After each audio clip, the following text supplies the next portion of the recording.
What can I do for you?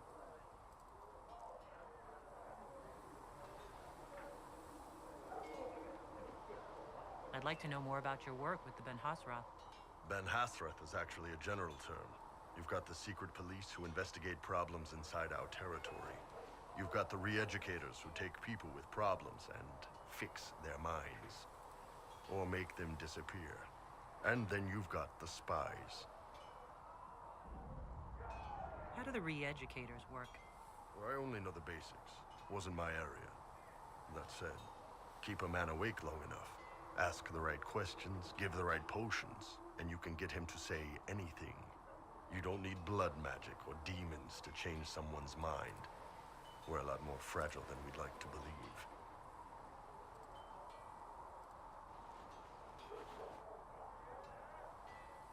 You can alter someone's beliefs that easily. One of my friends was a re-educator. He said that every memory is like the page of a book. When you examine a memory, you're turning to that page, and when you're there, the page is laid bare. Write a few notes in the margins of the page, erase a word here and there, and your whole outlook changes. I always felt a little weird reading after that conversation. Re-educators sound horrible. Yeah, they probably do. Here's the thing, though. What happens in Orlais when you commit a crime or betray a lord? They just lop your head off. At least the Qunari try to fix you. None of those sound exactly like you. Yeah, I was a special case. They sent me to Saharan because they needed someone who could fight and hunt down problems. That whole island was a sack of cats. Incursions from Tevinter, Tal Vashath, and native rebels fighting both sides. And in the middle, me, trying to wrangle the rebels and restore order. You seem like the type who enjoys a good fight. There's a good fight, and there's finding out who put rat poison in the bread and killed a bunch of children. I hunted down a lot of rebels.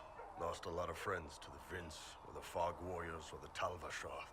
One day I woke up and couldn't think of a damned reason to keep doing my job. Turned myself into the re-educators.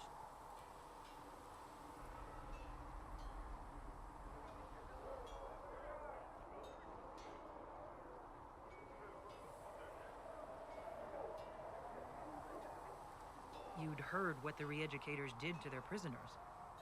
Yes, I had. I wanted them to fix me like they fixed them.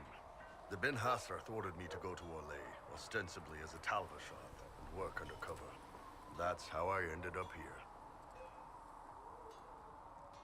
I'm glad you're here, Bull. Me too. If you ever need to talk more about all this, let me know. Nah, it was a long time ago. Thanks, though. How's it going? I'd like to know more about the Qunari. You writing a book? It's your culture, and I'd like to know you better. You could just ask. I am. All right. What do you want to know?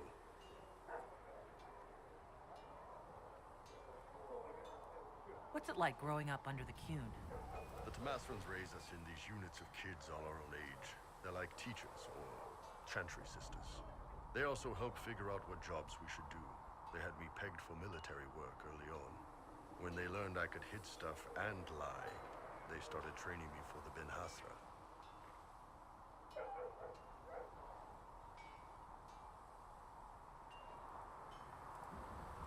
You never knew your parents? No. I know for you folks, that's a big deal. The Tamasrans were like our parents, though. Taught us to read, helped us go to sleep, all the parent stuff. I remember the one who helped me build things with blocks. She laughed when I knocked everything down.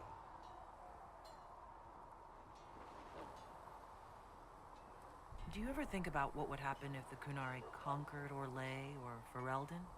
Some folks, like Cassandra or Cullen, would do fine if they didn't die fighting. Those two love rules. But the mages... Can you imagine Solus trying his fade dreaming under the Qun? Or Vivian doing her political bullshit? Both Sarah and Varric would mouth off until they ended up re-educated, drugged until their minds broke. So, to answer your question, no, I don't think about it much at all. How is everyday life different for Kunari? Depends on your job, I guess. Some are just about the same. A baker in Valroyo gets up, gets dressed, and starts work. A baker in Parvolan does the same thing.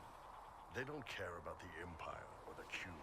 Mostly they worry about breaking eggs and hope the dough rises right.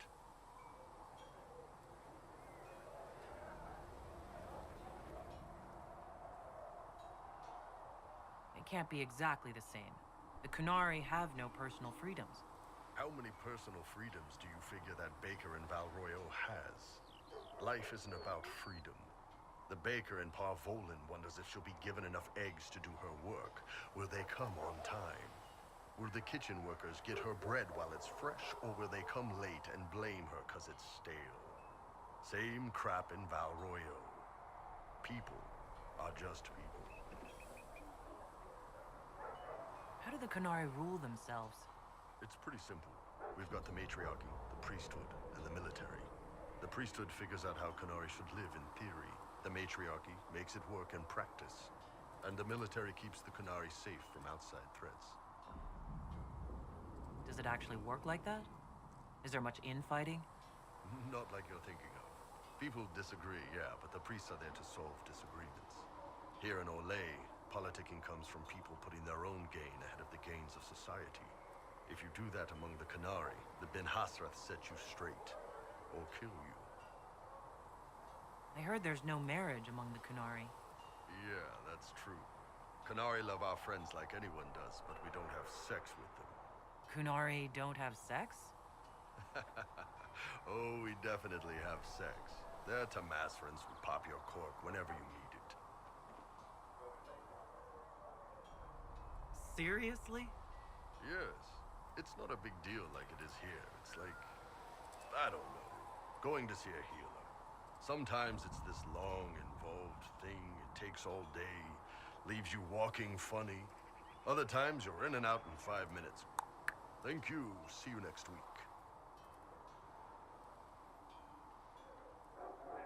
So, you've never really made love? Connected with someone in both body and soul? I don't know. One time they used this thing called the Sato Nerapan. It's a leather-wrapped rod on a harness. That wasn't really my soul, though. Also, there were more than 2 people.